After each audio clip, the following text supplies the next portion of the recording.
ኣብ ሂወትካ ክትገብሮም ዝግባኣካ 10 ነገራት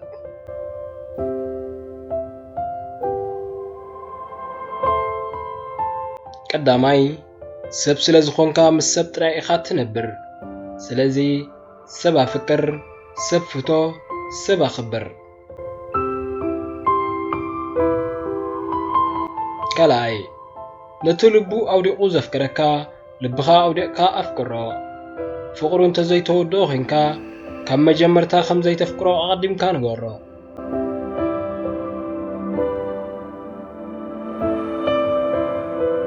ሳልሳይ ንዝኣመነካ ሰብ እመኖ ሕማቕ ናይ ሰብ ኣይትመነ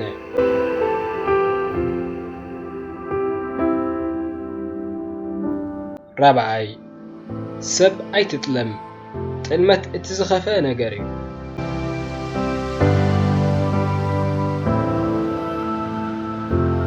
ሓምሻይ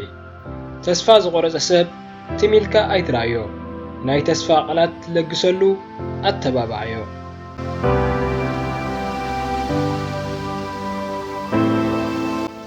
ሻድሻይ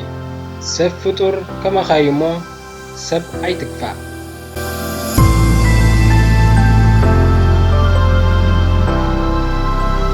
ሻብዓይ ጨካን ኣይትኹን ጭካነ እቲ ዝኸፍአ መርዚ እዩ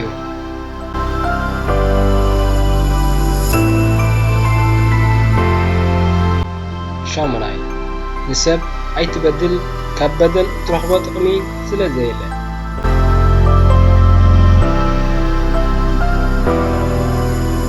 ታሽዓይ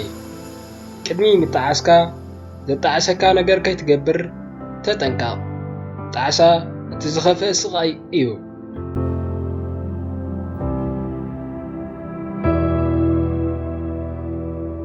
ዓስራይ እቲ ኣብ ልዕሊኻ ክወርድ ዘይትደልዮ ኣብ ልዕሊ ካልኦት ክወርድ ኣይትደልዮ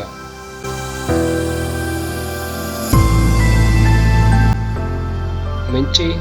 ፌስቡክ ሳሙኤል ካሕሳይ Thank you.